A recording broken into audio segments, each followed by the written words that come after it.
నమస్తే. ప్రస్తుతం మనతో పాటు సీనియర్ జర్నలిస్ట్ దాము బాలాజీ ఉన్నారు. ఆయనతో మాట్లాడదాం. నమస్తే సార్. నమస్తే సార్, కొడాలి నాని అనుచరుడు ఒక వ్యక్తి ఆయన ఒక మాట అన్నారు. ఏంటంటే ప్రచారంలో పంచిన డబ్బుల్ని తినేసిన మధ్యవర్తుల్ని కుక్కలతో కరిపించాలి అని చెప్పేసి అన్నారు. అసలు ఎలా సార్ ఈ ప్రాసెస్లో ఎంతవరకు అంటే డబ్బులు మధ్యవర్తులు తినేసి ఉండొచ్చు అంటారు? ఈసారి ఆంధ్రప్రదేశ్లో గతం కంటే కూడా ఎక్కువ డబ్బులు పంచారు. యాక్చువల్గా చంద్రబాబు బీజేపీతో పొత్తు పెట్టుకోవడానికి ఒక కారణం ఏంటంటే పోల్ మేనేజ్మెంట్ అంటే ఏంటి? ఒకటి, తమకు ఇష్టం వచ్చిన అధికారుల్ని ఇష్టం వచ్చిన ప్లేసుల్లో పెట్టుకోవడం. అధికారులు తమ ఎటువంటి అరాచకాలు చేసినా, ఎటువంటి ఇల్లీగల్ యాక్టివిటీస్ చేసినా వాళ్ళు చూసి చూడనట్టు ఉండాలి. సో ఎలక్షన్ కమిషన్ మేనేజ్ చేయడం ఒకటి పోల్ మేనేజ్మెంట్. రెండవది మనీ మేనేజ్మెంట్ వచ్చి ఒకటి ఫ్లో ఆఫ్ ద మనీ, డబ్బులను ఒక చోట నుంచి ఇంకొక చోటుకి తీసుకెళ్ళాలి. అంటే ఎక్కడో ఒక సెంట్రలైజ్డ్ పాయింట్లోనూ డబ్బు ఉంటుంది, ఆ డబ్బుని డిస్ట్రిబ్యూట్ చేయాలి వివిధ ఛానల్స్ ద్వారా. సో అట్లాగే ఫండ్ ఇచ్చే వాళ్ళకి ఫ్రీగా ఉండాలి. మామూలుగా ఇప్పుడు చంద్రబాబు కానీ పొత్తు పెట్టుకుపోయింటే చంద్రబాబుకు సంబంధించిన మనుషులు చాలామంది మీద, బిజినెస్ పీపుల్ మీద, కార్పొరేట్ వాళ్ళ మీద దాడులు జరిగేవి, ఐటీ దాడులు ఎలక్షన్ ముందు జరుగుతుంటాయి. తమిళనాడులో పెద్ద ఎత్తున జరిగాయి, కర్ణాటకలో జరిగాయి, ఈవెన్ తెలంగాణలో కూడా కొన్ని చోట్ల జరిగాయి. ఆంధ్రప్రదేశ్లో మాత్రం జరగల.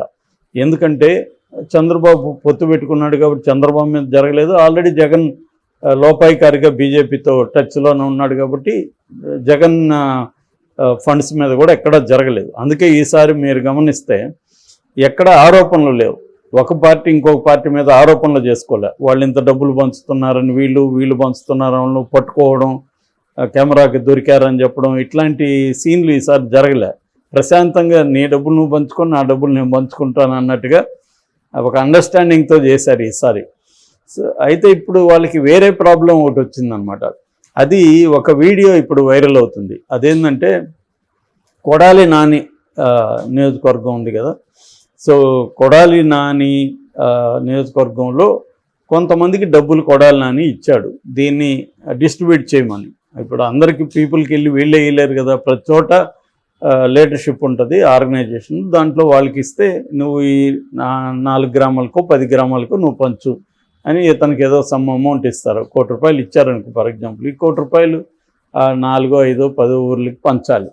వీడేం చేస్తాడు, కోట్లో 50, 60, 70 నొక్కేసి మిగతా 30 అక్కడక్కడ కొంతమందికి పంచడం, కొంతమందికి ఎగ్గొట్టడం, ఇవి చేస్తారు. సో డబ్బులు ఇచ్చినా కూడా పనులు కావన్నమాట, అది సక్రమంగా చేరకపోతే. అలాంటి కార్యక్రమం కొడాలి నాని గుడివాడలో జరిగినట్టుగా మనకు అర్థమవుతుంది. సర్దార్ బేగ్ అనే ఒక మైనార్టీ నాయకుడు ఉన్నాడు, కొడాలి నాని అనుచరుడు. తను ఒక వీడియో పెట్టాడు. ఆ వీడియో వైరల్ అయిపోయింది. ఇప్పుడు ఆ వీడియోలో ఓపెన్గా తను ఏం చెప్తున్నాడంటే, వాళ్ళ కొడాలి నాన్న వాళ్ళ తమ్ముడిని ఉద్దేశించి చెప్తున్నాడు. చిన్ని అతని పేరు, కొడాలి చిన్ని. అన్న చిన్ని గారు, ఇట్లా చాలామంది మీరు వార్డు నెంబర్లు కూడా చెప్తున్నారు, 11, 13 ఏదో ఆ వార్డు నెంబర్ వాళ్ళకి ఇచ్చారు. ఆ వార్డులో వాళ్ళకి ఆ డబ్బులు వాళ్ళు పంచలేదు ఆ వార్డుల్లో.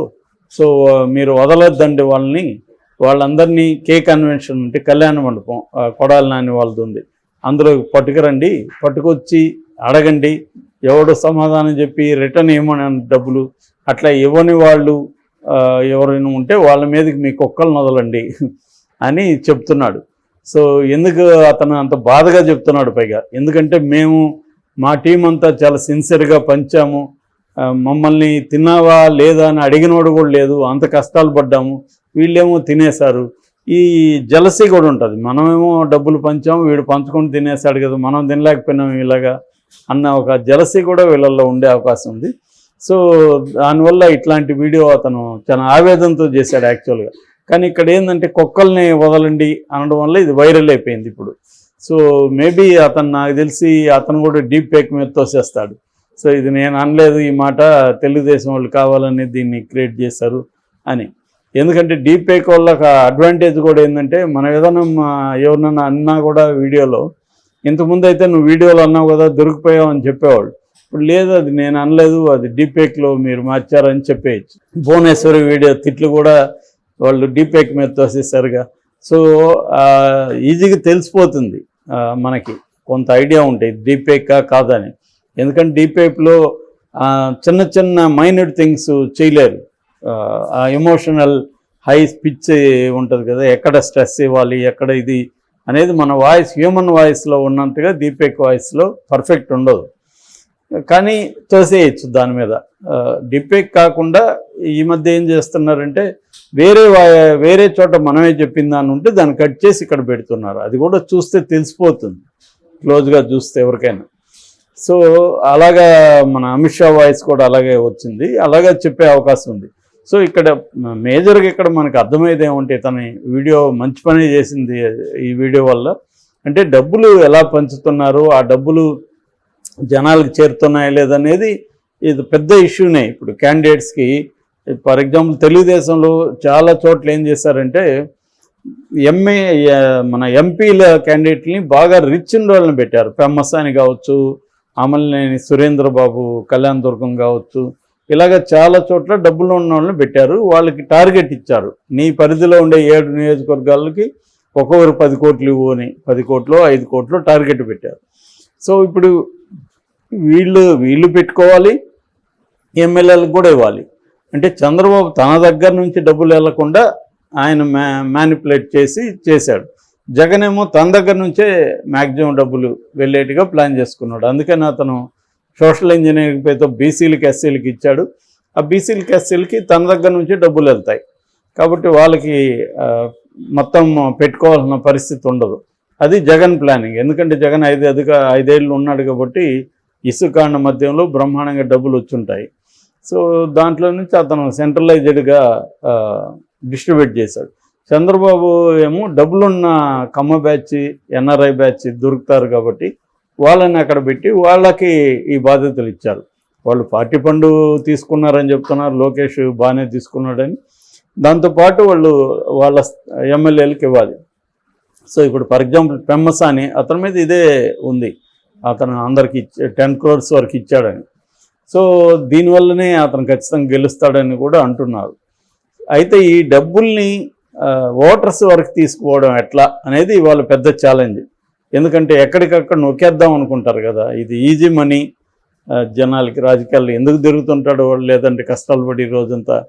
సో ఇది వస్తుంది నొక్కేద్దామని. నేను ఇంతమందికి ఇచ్చాను, 1000 ఓటర్లకి నేను ఇచ్చాను ఇంత డబ్బులు అని చెప్పేస్తాడు.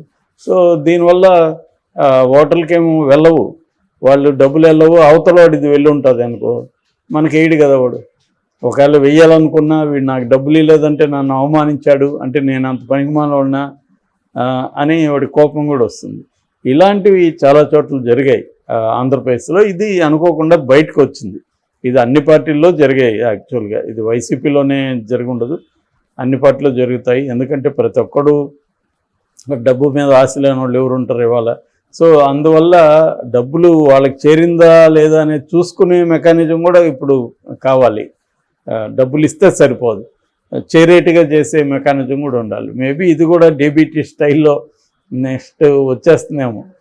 ఎవడెవడు ఉన్నాడో చూసి వాడి ముఖాన వాడికి ఏమేమి సమస్యలు ఉన్నాయి, భార్య పిల్లలు ఉంటారు, వాడికి ఇష్యూస్ ఉంటాయి, వాళ్ళని పట్టుకొని ఒక 2 లక్షలు ఖర్చు అయినా పర్లేదు అని చెప్తున్నాడు. నెక్స్ట్ నాకు తెలిసి ఫోన్ నెంబర్లు తీసుకొని డైరెక్ట్గా డీబీటీ, డైరెక్ట్ బెనిఫిషరీ ట్రాన్స్ఫర్ లాగా డైరెక్ట్ వాటర్ ట్రాన్స్ఫర్ డీబీటీ పెట్టేస్తారు. సో పెట్టేసి ఇంకా ఎవరి అకౌంట్లోకి డబ్బులు వాళ్ళకి వెళ్ళిపోయేట్టుగా ప్లాన్ చేస్తారనుకుంటారు నెక్స్ట్. దీనికి మళ్ళీ ఏదో, ఎందుకంటే డైరెక్ట్ ట్రాన్స్ఫర్ అయితే వెళ్ళిపోయి రేపు పొద్దున బయటకు వస్తే ఇదంతా ప్రాబ్లమ్స్. దీనికి మరి ఎట్లా బ్లాక్ వెబ్ ద్వారా చేస్తారా, ఏం చేయబోతున్నారో చూడాలి. ఎందుకంటే ఇది మేజర్ ఇష్యూ వీళ్ళకి. సో అట్లా కొడాలని డబ్బులు ఇచ్చినా కూడా పని కాలేదని ఇప్పుడు పాపం అతను వాపోతున్నాడు. మరి దీన్ని ఎలా సాల్వ్ చేస్తారని చూడాలి. Okay sir, thank you.